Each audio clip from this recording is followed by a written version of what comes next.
조용한 장례식장 안 영정사진 앞에서 저는 목 놓아 울고 있었습니다. 제 이름은 김은주, 43세. 15년간 막내 며느리로 살아온 초등학교 영양교사입니다. 검은 상복을 입은 제 어깨는 마치 세상의 모든 무게를 지고 있는 듯 떨리고 있었어요. 아버지, 한 번만 더 효도하고 싶었는데. 제 울음소리가 조용한 빈소에 울려 퍼졌습니다. 안녕하세요. 오늘 제 이야기를 들려드리고 싶어서 이 자리에 섰습니다. 경기도 안양에서 초등학교 영양교사로 일하며 15년 동안 막내 며느리로 살아온 한 여성의 이야기입니다. 이 이야기를 들려드리는 이유는 간단합니다. 혹시 저와 같은 상황에 있는 분들이 계시다면 용기를 내시라는 마음에서입니다. 때로는 가장 가까운 사람들이 우리의 가장 깊은 슬픔을 외면할 때가 있어요. 15년 전 28배 나이로 시집을 갔을 때 저는 정말 행복했어요. 사랑하는 사람과 함께 새로운 가정을 꾸린다는 설렘으로 가득했죠. 시부모님도 저를 따뜻하게 맞아주셨고 남편도 다정했습니다. 처음에는 제가 막내 며느리라서 오히려 편한 점도 있었어요. 큰언니, 둘째 언니들이 큰 행사는 다 준비해 주시고 저는 보조 역할만 하면 되었거든요. 하지만 시간이 지날수록 특히 아이들이 태어나고 자라면서는 상황이 달라졌습니다. 언니들이 멀리 이사를 가시면서 자연스럽게 제가 시댁일의 중심이 되었어요. 작은 갈등들이 하나둘 쌓이기 시작했습니다. 명절 때 음식 준비를 거의 혼자 하게 되었고 시부모님 병원 모시는 일도 제 몫이 되었어요. 시어머니는 언니들은 멀리 있으니까 제가 해야 한다고 하시면서도 정작 중요한 결정은 언니들과 상의하시더라고요. 그런 평범한 화요일 아침이었습니다. 급식 메뉴를 점검하고 있는데 핸드폰이 울렸어요. 어머니의 울음 섞인 목소리가 들려왔습니다. 아버지가 갑자기 쓰러지셨다는 말에 순간 머리가 하얗게 변했어요. 뇌경색으로 쓰러지신 아버지는 이미 의식을 잃으신 상태였고 의료진은 최악의 상황을 대비하라고 했습니다. 저는 곧바로 학교의 상황을 알리고 병원으로 달려갔어요. 중환자실 앞에서 기다리는 동안 저는 남편에게 연락했습니다. 아버지께서 위독하시니 병원으로 와달라고 했어요. 남편은 시간 되는 대로 가겠다고 했지만 그 목소리에는 어떤 절박함도 느껴지지 않았어요. 남편은 병원에 몇 번 왔지만 항상 짧은 시간만 머물다가 시어머니 연락을 받으면 바로 가버렸어요. 결국 3일 동안 병원을 지키며 아버지를 돌본 건 저와 친정 식구들이었습니다. 3일 동안 중환자실에서 생사를 오가시던 아버지는 결국 편안히 눈을 감으셨어요.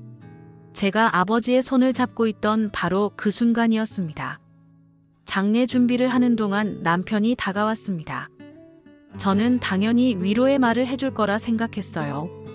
하지만 시어머니가 너무 오래 있지 말라고 하셨다면서 집에 급한 일이 있다고 하더라고요. 저는 그 말을 듣고 귀를 의심했어요. 그날 밤 빈소를 지키고 있는데 시어머니에게서 문자가 왔어요.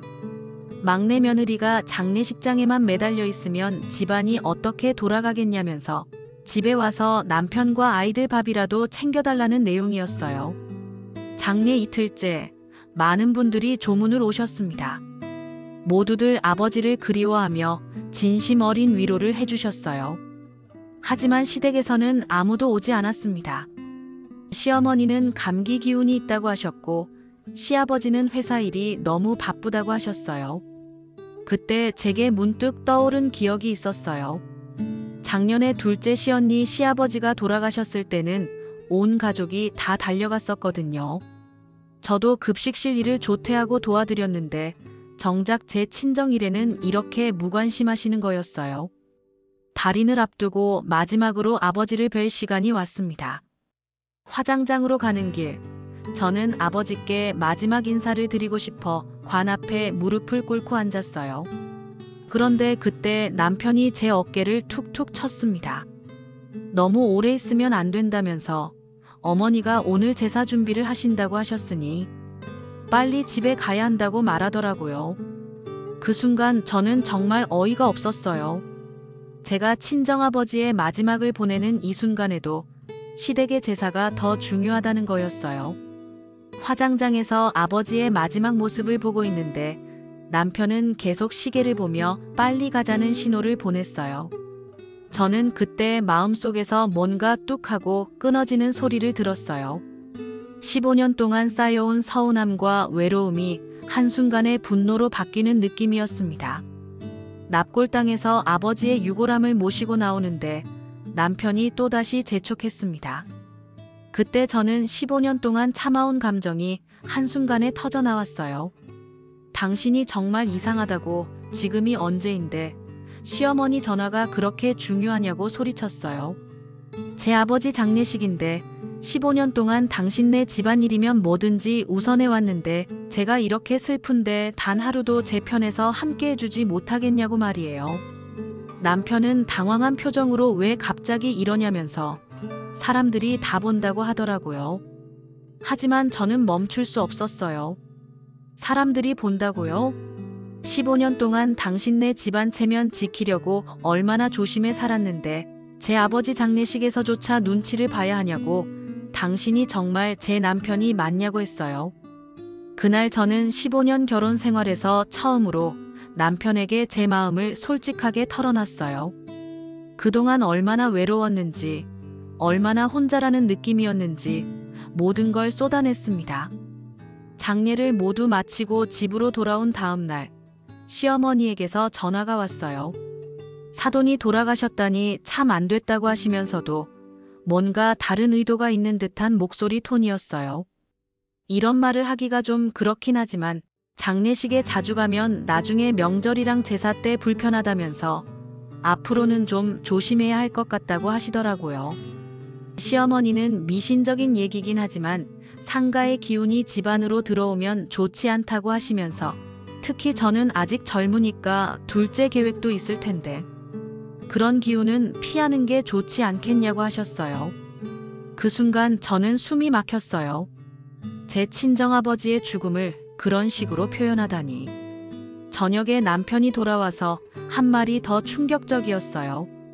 어머니 말씀이 맞는 것 같다면서 저도 이번에 너무 감정적으로 행동했다고 하더라고요. 무슨 생각이냐고 물었더니 우리 가족도 있고 어머니도 계시니까 너무 친정에만 매달리면 안 된다고. 이제 제사도 해야 하는데 그때마다 이런 식으로 하면 어떡하냐고 하더라고요. 그 말을 듣고 저는 정말 말문이 막혔어요. 15년 동안 단 한 번도 시댁 제사를 거른 적 없는 제게 친정아버지 제사를 핑계로 이런 말을 하다니. 아버지가 돌아가신 지 한 달 후 시아버지 기일이 다가왔습니다. 시어머니에게서 전화가 왔어요. 이번 아버지 기일에는 특별히 신경 써서 준비해야겠다면서 친척들이 많이 올 예정이니까 일찍 와서 음식 준비를 도와달라고 하셨어요. 평소 같았으면 네, 어머니 알겠습니다 하고 대답했을 거예요. 하지만 그날은 달랐습니다. 죄송하지만 이번에는 참석하기 어려울 것 같다고 말씀드렸어요. 제 아버지 추도식을 준비해야 해서 그것도 중요한 일이라고 말씀드렸어요. 시어머니는 목소리가 높아지시면서 추도식은 나중에 해도 되는 거 아니냐고. 우리 집안 제사가 먼저라고 하셨어요. 어머니가 그러시는데 추도식은 나중에 해도 되는 일이래요. 저는 그렇게 생각하지 않는다고. 제 아버지도 소중한 분이시라고 말씀드렸어요. 15년 동안 항상 시댁 일만 우선시했는데 이제는 제가 우선순위를 정하고 싶다고요. 전화를 끊고 나서 저는 떨리는 마음을 진정시키려 했어요. 15년 만에 처음으로 제 의사를 분명하게 표현한 거였거든요. 남편이 퇴근해서 이 일을 알고는 크게 화를 냈어요. 제가 정말 미쳤냐면서 어머니가 얼마나 상심하셨는지 아냐고 하더라고요. 당신 어머니만 상심하세요? 저는 상심하면 안 되나요? 라고 대답했어요. 제가 시댁 제사에 불참하겠다고 선언한 후 집안이 발칵 뒤집혔습니다. 시어머니는 매일 남편에게 전화해서 저를 설득하라고 하셨고 평소엔 연락이 뜸했던 시댁 언니들도 전화로 끼어들었어요. 막내가 이런 식으로 나오면 안 된다면서 가족이 뭐가 되겠냐고 하더라고요. 하지만 저는 마음을 바꾸지 않았습니다. 대신 친정아버지 추도식을 정성스럽게 준비했어요. 그런데 추도식을 며칠 앞둔 어느 날 남편이 갑자기 제 앞에 무릎을 꿇었어요. 미안하다고, 자기가 너무 몰랐다고, 다시는 그러지 않겠다고 하더라고요. 저는 그 모습에 놀랐어요. 15년 결혼 생활에서 한 번도 보지 못했던 남편의 모습이었거든요. 앞으로는 달라질 거라면서 진짜로 제 편이 되어주겠다고 하더라고요. 저는 고개를 저었습니다. 당신은 지난 15년 동안 단 한 번도 제 편에 서본 적이 없다고 말했어요. 항상 시어머니와 저 사이에서 시어머니 편만 들었다고, 제가 가장 힘들 때도 가장 슬플 때도 마찬가지였다고요. 남편은 더욱 간절하게 말했습니다. 그럼 어떻게 해야 하냐고, 뭘 하면 용서해 줄 거냐고요. 용서의 문제가 아니라고 했잖다고 대답했어요. 당신은 평생 당신 엄마의 아들로만 살았다고, 제 남편이었던 적은 한 번도 없었다고, 이제 와서 바뀔 수 있다고 생각하냐고요. 그로부터 몇 달 후, 저는 이혼에 대해 진지하게 생각하게 되었습니다. 남편은 그 후로도 잠시 변화를 보이는 듯 했지만 결국 시간이 지나면서 예전으로 돌아가더라고요. 아이들과도 진지한 대화를 나누었습니다. 그리고 충분한 고민 끝에 이혼 서류를 작성했어요. 남편에게 서류를 건네면서 담담하게 말했습니다. 우리 이제 그만하자고요. 남편은 믿을 수 없다는 표정으로 저를 바라봤어요. 설마 진짜로 이혼하자는 거냐고 하더라고요. 네, 더 이상 의미 없는 결혼 생활을 지속할 이유가 없다고 대답했어요. 시어머니가 달려왔어요. 제가 너무 성급하게 결정하는 거 아니냐면서 집안이 이렇게 깨져서야 되겠냐고 하시더라고요. 저는 시어머니를 보며 조용히 말씀드렸습니다. 어머니, 15년 동안 저는 정말 최선을 다해 며느리 역할을 했다고요. 하지만 제가 가장 슬플 때 어머니는 제 슬픔보다 미신을 더 중요하게 생각하셨다고, 그때 저는 깨달았다고, 저는 어머니에게 진짜 가족이 아니라 그냥 일손이었구나 하고요. 시어머니는 당황스러운 표정으로 그런 게 아니라고, 저를 우리 딸처럼 생각했다고 하셨어요. 딸처럼 생각하셨다면 제 아버지가 돌아가셨을 때 함께 슬퍼해 주셨을 거라고, 위로해 주셨을 거라고 말씀드렸어요. 하지만 어머니는 상가 기운 타령만 하셨다고요. 저는 이제 더 이상 누구의 며느리가 되고 싶지 않다고, 제가 제 자신으로 살고 싶다고 말씀드렸어요. 이혼 과정은 생각보다 복잡했습니다.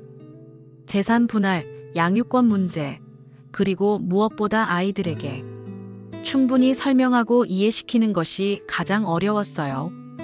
큰아이는 고등학교 2학년, 둘째는 중학교 1학년이었어요. 아이들에게는 단계적으로 솔직하게 말했습니다. 엄마가 더 이상 아빠와 함께 살 수 없게 되었다고, 하지만 너희들은 엄마가 끝까지 책임지고 키울 거라고 했어요. 큰아이가 물었어요. 엄마, 우리 때문에 참고 살면 안 되냐고요. 아니라고, 엄마가 행복해야 너희들도 정말 행복할 수 있다고, 지금까지 엄마는 너무 많이 참고 살았다고, 이제는 당당하게 살고 싶다고요. 이혼이 확정된 날, 저는 혼자 아버지 산소에 다녀왔어요. 아버지 묘비 앞에 앉아서 그동안의 일들을 모두 말씀드렸습니다.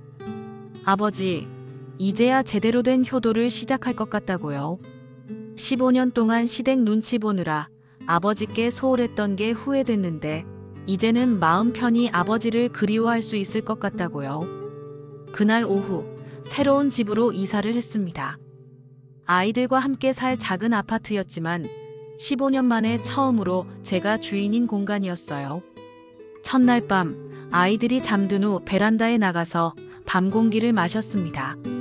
15년 동안 느껴보지 못했던 자유로움이 온몸에 스며들었어요. 이제 시작이다. 그렇게 혼잣말을 하면서 저는 새로운 인생을 다짐했습니다. 이혼 후 1년이 지난 지금 저는 정말 많은 것이 변했어요. 물론 경제적으로는 예전보다 어려워졌습니다. 영양교사 월급만으로 아이 둘을 키우면서 살아가는 것이 쉽지는 않아요. 하지만 마음은 정말 편안합니다. 아이들도 처음 몇 달은 적응하기 힘들어했지만 지금은 많이 안정되었어요. 특히 큰아이는 이렇게 말해요. 엄마, 요즘 정말 밝아졌다고. 예전에는 항상 뭔가 걱정스럽고 눈치 보는 표정이었는데 지금은 진짜 편안해 보인다고요. 매달 마지막 주말에는 아이들과 함께 아버지 산소에 다녀옵니다. 아버지가 좋아하시던 국화꽃을 가져다 드리고 아버지를 그리워하는 시간을 가졌어요. 시댁 눈치 볼 필요 없이 마음껏 아버지를 그리워할 수 있어서 정말 좋아요. 지난달에는 어머니와 함께 아버지가 다니시던 성당에서 추도 미사도 드렸어요. 아버지를 그리워하는 사람들과 함께 기도하면서 정말 마음이 평안했습니다. 물론 가끔은 외로워요. 15년을 함께 살았던 사람과 헤어진다는 것이 쉬운 일은 아니니까요. 하지만 그 외로움보다는 자유로움이 훨씬 커요. 무엇보다 저는 저 자신을 사랑할 수 있게 되었어요. 15년 동안 저는 항상 다른 사람의 기준에 맞춰 살았거든요. 시어머니가 좋아할 며느리, 남편이 원하는 아내, 아이들에게 모범이 되는 엄마. 하지만 정작 제가 원하는 것이 무엇인지는 생각해 본 적이 없었어요. 이제는 작은 것부터 제가 결정해요. 주말에 무엇을 할지, 저녁에 무엇을 먹을지, 어떤 드라마를 볼지. 이런 사소한 것들도 예전에는 다른 사람들 눈치를 봤거든요. 지금은 온전히 제 선택이에요. 비슷한 상황에 계신 분들이 있다면 용기를 내시기 바라요. 오랫동안 참고 살았다고 해서 계속 참고 살 필요는 없어요. 자신의 슬픔을 함께 해주지 않는 사람들과 평생을 함께할 이유도 없고요. 특히 가장 소중한 사람을 잃었을 때 가장 가까운 사람들이 함께 슬퍼해주지 않는다면 그것은 진짜 가족이 아닐 수도 있어요. 저는 15년 만에 그걸 깨달았습니다. 늦었다고 생각할 수도 있지만 전혀 그렇게 생각하지 않아요. 지금이라도 깨달을 수 있어서 다행이라고 생각해요. 그리고 무엇보다 혼자 사는 것이 외로운 것만은 아니라는 걸 알게 되었어요. 진정한 외로움은 많은 사람들 사이에 있으면서도 아무도 나를 이해해주지 않을 때 느끼는 거더라고요. 마지막으로 하늘에 계신 아버지께 말씀드리고 싶어요. 아버지, 이제 정말 자유롭게 아버지를 그리워하며 살 수 있을 것 같아요. 15년의 멍에를 벗고 이제야 아버지의 딸로서 당당하게 살아가고 있습니다. 오늘도 창문을 열고 새벽 공기를 마시며 저는 이렇게 생각해요. 15년의 멍해가 끝나고 이제야 저는 저답게 살고 있습니다. 여러분도 당신의 슬픔을 함께하지 않는 사람들을 위해 당신의 인생을 희생할 필요는 없습니다. 당신도 행복할 자격이 있습니다. 이것이 저 김은주의 이야기였습니다. 오늘 이야기를 들으며 여러분은 어떤 생각이 드셨나요? 여러분의 경험과 마음을 댓글로 남겨주신다면 이 공간이 서로를 위로하고 힘이 되는 따뜻한 자리가 될 것입니다. 그리고 구독과 좋아요는 단순한 클릭이 아니라 앞으로 더 많은 감동을 함께 나누는 소중한 약속입니다. 여러분의 하루에 언제나 건강과 행복이 함께하기를 진심으로 바랍니다. 저희는 다음 이야기로 다시 찾아뵙겠습니다. 오늘도 함께 해주셔서 정말 감사합니다.